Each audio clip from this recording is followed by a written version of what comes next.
The marble floors echoed under his shoes as Leonard stepped through the front door earlier than expected. The 37-year-old black millionaire, dressed sharply in a snow-white suit and baby blue tie, had planned to surprise his staff and steal a few quiet moments with his infant son, Zion. His meetings in Dubai had been cut short, and for once he longed for something real, something warm. He hadn't announced his return. He never did. Leonard preferred to catch the house as it naturally breathed, unshaped by his presence. But nothing could have prepared him for what he saw when he turned into the kitchen. There she was, Clara, the new maid, a young white woman in her late 20s, clad in a pale lavender uniform with rolled-up sleeves, her hair pinned into a neat yet messy bun. Her expression was calm, focused, and careful. The morning sunlight streamed through the wide kitchen window, bathing her in the sink in golden light. In the kitchen sink sat a large plastic baby tub cushioned with soft padding.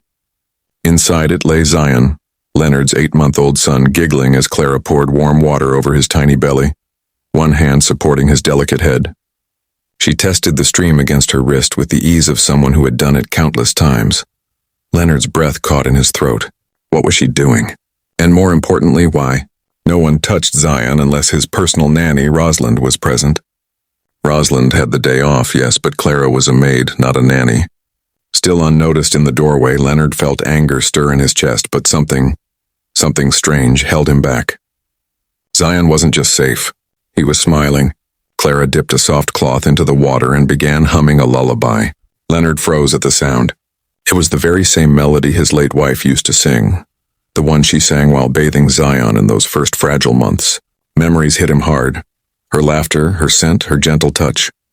Clara wasn't just giving his son a bath. She was tending to him with a tenderness that felt almost motherly. Leonard realized he barely knew this woman. She had come through an agency just a few weeks ago, a last-minute replacement after the previous maid resigned. He had only met her once in passing. He didn't even know her full name, yet here she was, cradling his son as if he were her own. Clara lifted Zion from the water, wrapping him in a soft towel. She pressed a kiss to the crown of his curly head and whispered something only he could hear. Zion sighed contentedly, his tiny eyelids fluttering shut against her shoulder. Leonard's hands clenched at his sides. At last he stepped forward, his voice sharp and demanding. "What are you doing?" Clara spun around, startled, Zion bundled in her arms. Her face drained of color the moment she saw him. She hadn't realized Leonard was standing there watching.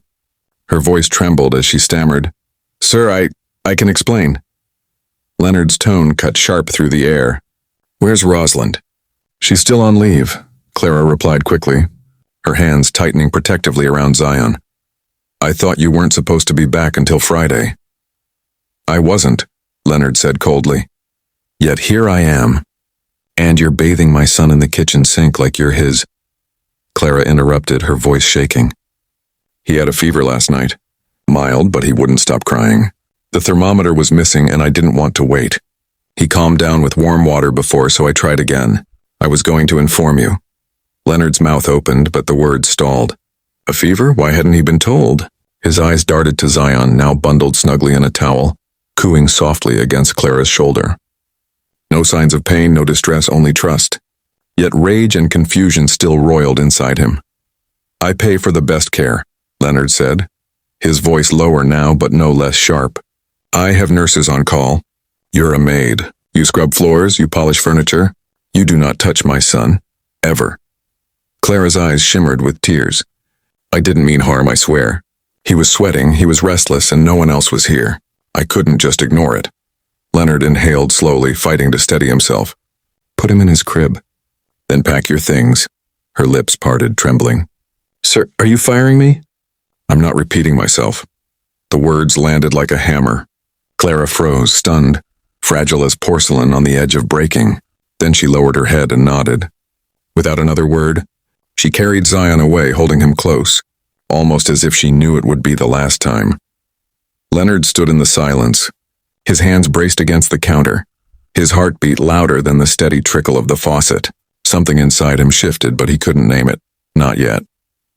Later in his study, Leonard sat gripping the edge of his polished desk. The house was quiet now, unnervingly quiet. The kind of silence that seeps into the bones and makes a man question his judgment. He should have felt relief, control. He had acted decisively, dismissed a maid who crossed the line. But Clara's trembling voice, the way she had held Zion with such gentleness, lingered in his mind, scratching at his conscience. He pulled up the baby monitor app on his phone. Zion lay asleep in his crib, cheeks flushed but peaceful. Leonard wiped at the cold sweat beating his temple. Clara's words replayed in his head. A fever. No one else was here.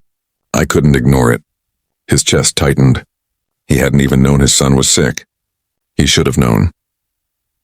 Meanwhile, upstairs, Clara stood in the guest room with her suitcase half-zipped, silent tears streaking her cheeks. Her lavender uniform was wrinkled now, her hands unsteady as she folded the last of her belongings. On top, she placed a small, worn photograph of her younger brother, Elijah, sitting in a wheelchair, grinning up at her. He had died 3 years ago.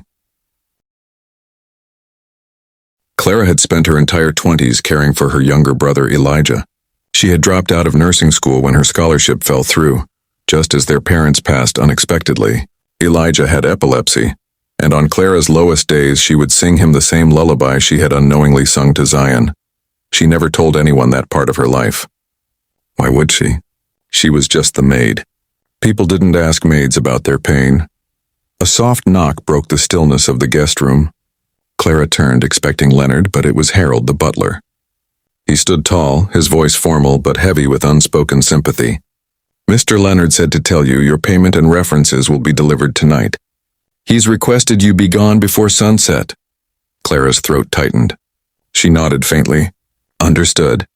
She lifted her bag, giving the room one last lingering look. But then she froze. A sound pierced the silence, a whimper. Zion. She knew that cry too well. It wasn't his usual hungry cry. It was the same weak, pained cry from the night before. Her heart clenched. His fever was back. She shouldn't. She had no right anymore. Yet her feet carried her to the nursery before she could think.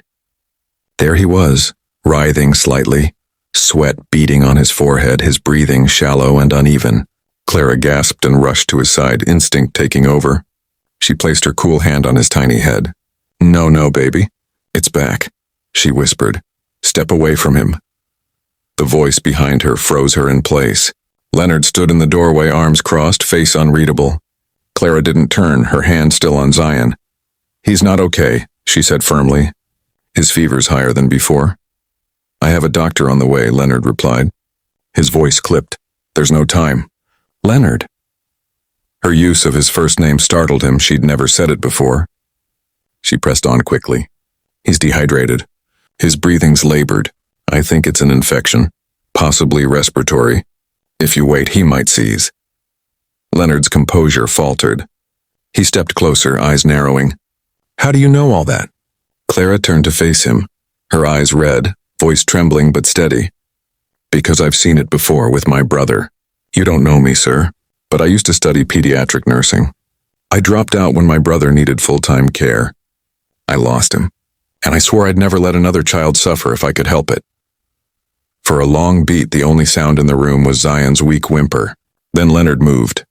He scooped his son gently from the crib and, without hesitation, placed him into Clara's arms. His voice dropped to a whisper. Do what you have to do. Clara didn't waste a second. She worked calmly, clinically, placing a cool cloth beneath Zion's arms, adjusting his position to ease his breathing, giving him measured drops of electrolyte solution she'd brought from the kitchen. Slowly, the baby's breathing steadied, his cries softened. By the time the doctor arrived, Zion's fever had lowered slightly. The doctor confirmed what Clara had already known. Her quick actions had prevented a dangerous febrile seizure. A few more minutes and it could have been far worse. Leonard didn't speak for a long while. He simply stood, watching Clara stroke his son's curls with gentle fingers, humming softly. When the doctor left, Clara rose to go, assuming her moment of redemption was over. But Leonard's voice stopped her. Don't go. She froze. What? I'm sorry, he said, softer this time. I judged you without asking, without knowing. I was scared. But you saved my son. Clara's eyes brimmed with tears. Leonard took a deep breath. Rosalind is retiring soon. I need someone I can trust, someone who cares, not just clocks in and out.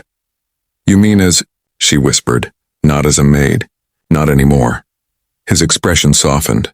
I want you as Zion's full-time caregiver. And if you want, I'll sponsor you to finish your nursing degree. Her lips parted, speechless. Leonard offered a small, genuine smile. I've seen how Zion looks at you. You're already family to him. Clara clutched the crib's edge, overwhelmed. Her tears spilled freely as she finally nodded. From that day forward, everything changed. Clara was no longer just an employee. She became a pillar in Zion's world. Finishing her pediatric care degree with Leonard cheering at her graduation, Zion grew stronger, healthier, always reaching for her before anyone else. And Leonard, too, began to grow, not just as a father, but as a man.